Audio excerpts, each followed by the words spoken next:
At least one of the games came down to the end, sorta, and oh god, the Bears are just such a mess, guys. Anyway, though, we are our last Monday Night Football doubleheader of the year, and here were the highlights from it. I mean, obviously, you'll see, like, the full highlights in a minute, but, you know, like, the highlights of them. There's not many anyway. We need a better announcement there. And it's blocked!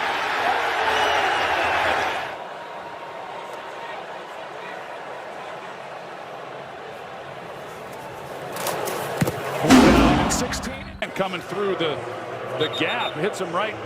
He didn't even get his hands on it. The ball hit him right in the helmet. Nope. Abdullah makes a man miss. What an effort! What an effort! You thought no. This game. It's a three-man rush. Ritter steps up, goes downfield, and another catch is made. Three receivers to the right. Ritter drops way back, steps up, launches high to the end zone, jump ball again, and it's going to be intercepted.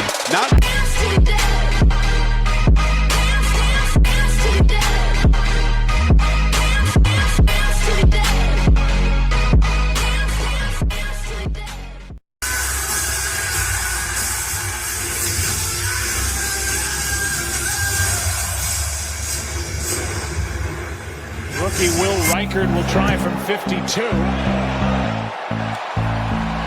Hands up by the line of scrimmage. Williams is out. And the ball is out. Picked up by Cashman. Knocked down at the 39. This will be key again tonight.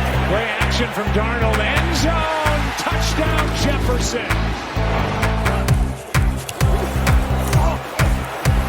Darnold is in trouble. Has to just heave it. And he's picked. Second game back from being on IR with a quad injury, and he drills it. Well, there's been a lot of conversation. Jones gets him in. Touchdown, Minnesota. Snap was high. The kick is. Here's Akers driving for the touchdown. Got to convert. End zone, there it is. Touchdown, Allen. The position is, and all the things that I've talked about, he certainly understands and knows how.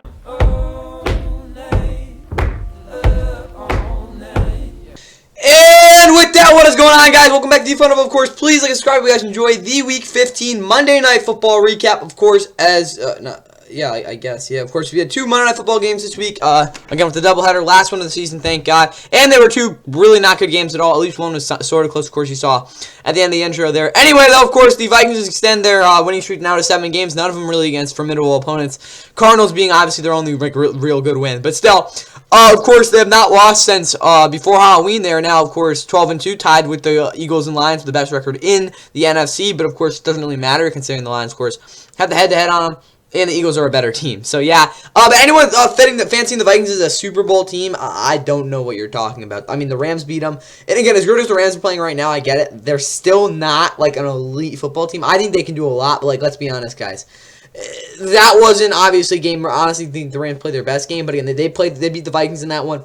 The Vikings aren't anything crazy. Like, they're a good team for sure, obviously. I mean, 12-2 is 12-2, but they're not a team that, again, you should be calling, yeah, they should be Super Bowl contenders, because they're just not that team.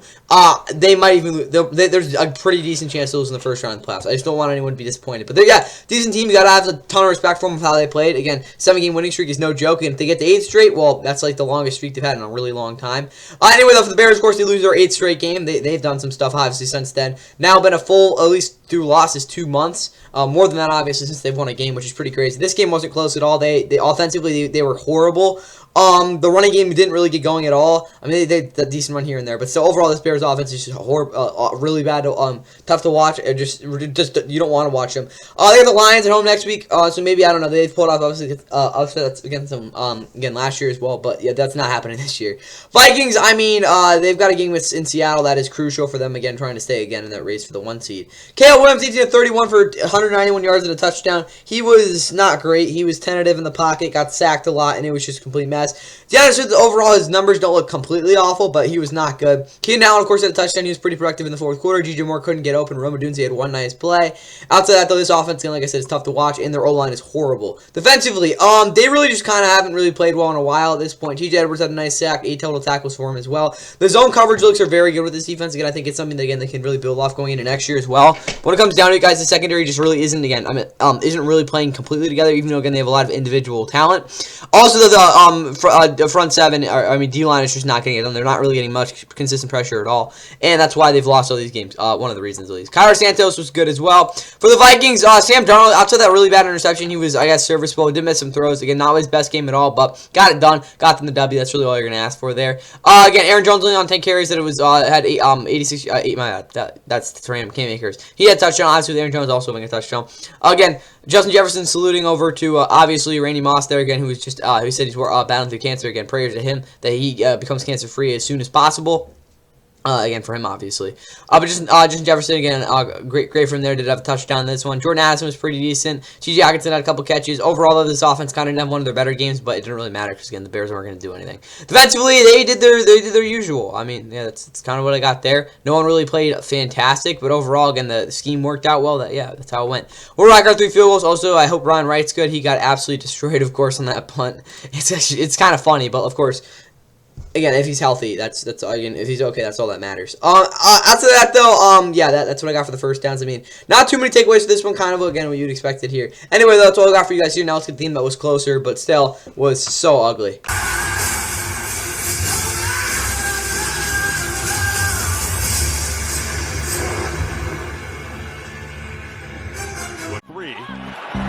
Atlanta doesn't bring pressure. They just make the safe call. And they lost the Pro Bowl. Pump fake. Downfield throw. Wide open. Caught for a touchdown. There is Drake London and the Falcons. And drives it right. Expect another big one. Blitz. Did he get out? No. Stopped in the end zone. Partially blocked punt. The big return from the 45. And there's an interception. Right to squeeze it across the middle. And it's blocked again. The Falcons with a chance to scoop it up, and they're still scrambling for the ball. It's ended up eventually. I see what you're saying. Yards, and he knocks it through. This from 48 yards. And knocked downfield play, other 2 short ones. And they try to go downfield, and there's the interception. Just desperate to make something happen. Individual selection of the quarterback is important. Falcons showing pressure. They bring it. Ball is out quickly. Abdullah gets free and dives for a touchdown. As the Raiders. You can watch it. That's not always a given. And the extra point is blocked. And that.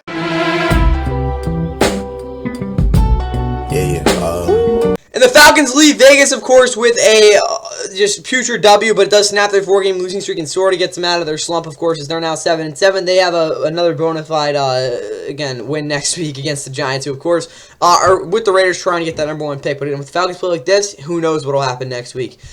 Raiders fall 2-12. They got a tank bowl against the Jags. Thank God that's not the only other game in that regional window, of course, next week. Week 16 and Week 17 are really funky before, again, we get into Week 18. But, yeah, all again, going for you guys. Again, I'll probably talk about it through the power rankings, of course, tomorrow, as well as, obviously, throughout the weekend. Anyway, though, again, there's actually an extra preview this week. 15-9, though, was final score.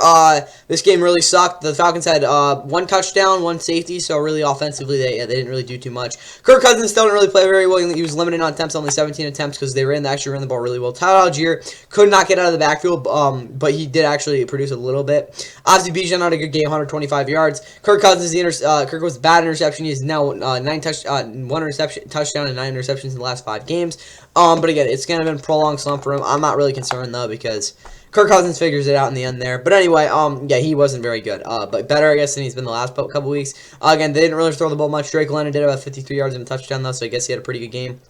Defensively, Mike Hughes was a beast in the slot. Kane Ellis had 11 tackles in a sack. He seems like to be their only legitimate edge rusher. D'Angelo Malone was electric off the edge. He might be their most athletic edge rusher at 2 sacks. Zach Harrison has honestly been their best overall, like, technician-wise and, like, I don't know. Bursey's been great, 4 tackles, sack. Grady Jarrett really hasn't played that well this year. Interception from Jesse Bates, obviously, as well as Justin Simmons, who of course had 2 vets there at safety. Young Cuba did miss a field goal, and then obviously, again, big bounce back for the Falcons second year. I'll just say that in terms of a takeaway for them, but overall, they're still not a very good team. They're a game back of the Bucs for a reason. I mean, again, if the Bucs slip up once, division's theirs. Again, we'll get that more in the mile for the power rankings. Desmond Ridder, 23 of 39, 208 yards, touchdown, 2 interceptions. He was not great, but I will say he tried to move the ball downfield, which is better than what we've seen in the past for this offense. Alexander Madison, heck of an effort in this one. Of course, they did have a touchdown, also big 4th and 8 conversion. But overall, again, he's not a very good player, so he only can do so much. Desmond Ridder obviously led him in rushing, which kind of tells you where they're at there. Jacoby Myers got quadruple team. Brock Bowers, honestly, in my opinion, his worst game of the year. No longer the best 10 in the league, obviously.